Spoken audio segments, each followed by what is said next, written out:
And welcome back to Saturday Report, everybody. I'm Rita Cosby. It is day 185 of Putin's brutal war on Ukraine, with reports now that Putin is ordering an increase of 137,000 troops for Russia's military, bringing its armed forces up to 1 million troops. That is incredible. So what does this mean for the war going forward? Joining us now is retired Air Force Special Ops Commander and also Defense Intelligence Technology Innovator, Major Glenn Ignazio. Major, first of all, what's your reaction to now Russia increasing to over 1 million troops in its armed forces? That's a pretty big statement.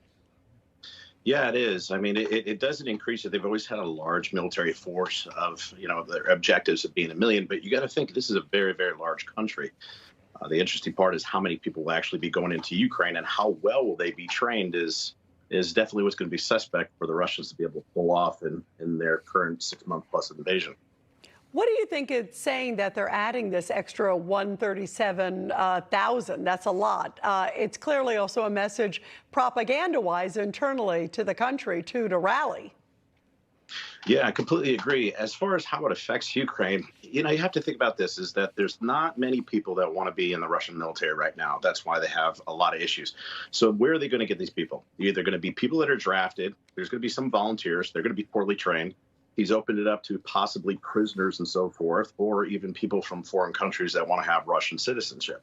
So these individuals are not going to be very well trained. They said they wouldn't put conscripts, which is the military mandatory service, in country. So these individuals are not going to be very well trained. They're going to be very new, very green, very young. So I don't believe that there's much of a tactical or strategic impact to it, at least in Ukraine for some time. So it does seem like it's much more of a propaganda perspective, and I don't see how it'll affect the most immediate attacks and battlefront within Ukraine itself.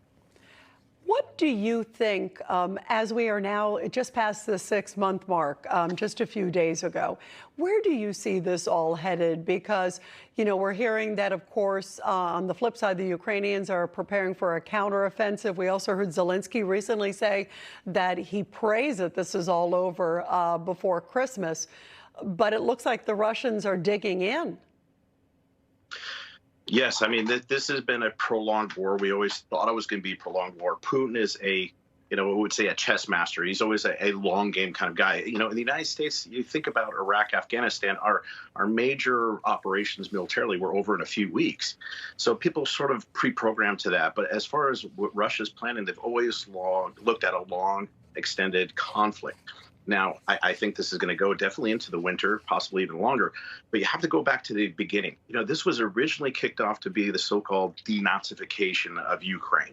But what is the objective right now? And what is the exit strategy? I mean, we've learned that from the United States, what those problems are if you don't do that clearly in Iraq and Afghanistan. So what is Russia's? And that is definitely one of the concerns of when is this going to be, ending. They've really taken all the eastern and southern borders of Ukraine, except the area of Odessa. Imagine if they take that area, they have absolutely isolated Ukraine to be a landlocked country, and they economically control it. But they haven't moved that far because they're really strained as far as how much territory they occupy in Ukraine already. So they face a lot of battles and obstacles along the way. But, it's interesting, Major, because Zelensky, of course, this week, it was their Independence Day, which also marked the 6-month day, since the invasion started, which was really amazing. And by the way, President Biden also released a statement congratulating the Ukrainian people on their Independence Day and their strength against Russia's invasion. So all eyes were, of course, on Ukraine. But through this also, President Zelensky also had a really powerful statement, because he said there will be no bargaining. In other words, he doesn't want them in Crimea. He doesn't want them in Odessa. He doesn't want them in these eastern parts. It's sort of an all or nothing is the opinion of Zelensky. And of course, he wants to say that to his people. Do you ultimately see it ending up that way, or do you see there being some sort of partition? Where do you see this ending? That's a great question. And where is it going to be the tipping point? I mean, they've taken Crimea. I know he would always want them to get out of Crimea, but they occupy 20% of Ukraine right now. And the whole idea of not giving any concessions and pushing the Russians out, before I thought that may be very problematic, but if you look at it, the Ukrainian people and the Ukrainian military has been, incredibly creative. I just got back less than a month ago, and to watch their resolve has just been amazing. And so they have really pushed the Russians back to a incredible losses that you would have never expected. So could they push Russia out of the country? That's possible, but really the battle looks like it's almost a stalemate right now. You don't see Russia pushing further into Ukraine, yet you don't see Ukraine really forcibly pushing the Russians out. So it's really going to be interesting in the coming month or so to see, is this going to be for Russia or Ukraine more and more? But right now it seems really, really stalled, but some impressive battles going on. One of the things I want to ask you real quick, Major, too, is also about this nuclear plant. As you know, you were there. You mentioned, the train. I've been also in Ukraine as well. And by the way, my father's Polish, so I know that area very, very well. But the power plant there, the nuclear power plant, Zelensky is basically pleading for the international community to step in because he's very worried what's going to happen. What do you make of the Russians spending so much time at Zaporizhzhia? The big nuclear plant there? Yeah, great point. Again, 28 to 30% of the power that's provided to Ukraine comes from that nuclear reactor. Now, the interesting part is if something really does go bad, the winds generally blow to the east. So that means that it would go into Russian territory. So if something happens, the difficulties are with the conflict, artillery and everything. It's shaking the ground like an earthquake. So they're very concerned about even the foundations. I believe the UN watchdog was really looking at things of, are there hydrogen leaks or radioactive leaks already? So again, they can control part of the government by cutting down different power to the country.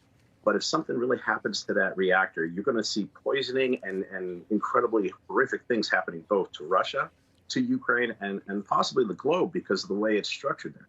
So it's not in anybody's good nature to even want anything to happen to that power plant in any way, shape, or form. Yeah, it is. It is a really frightening scenario. Major, thank you very much for your great perspective and also your perspective firsthand for being there on the ground, too, as well. Thank you. Hope you come back again soon. Very much. You bet. You have a good morning. Thank you. You too. And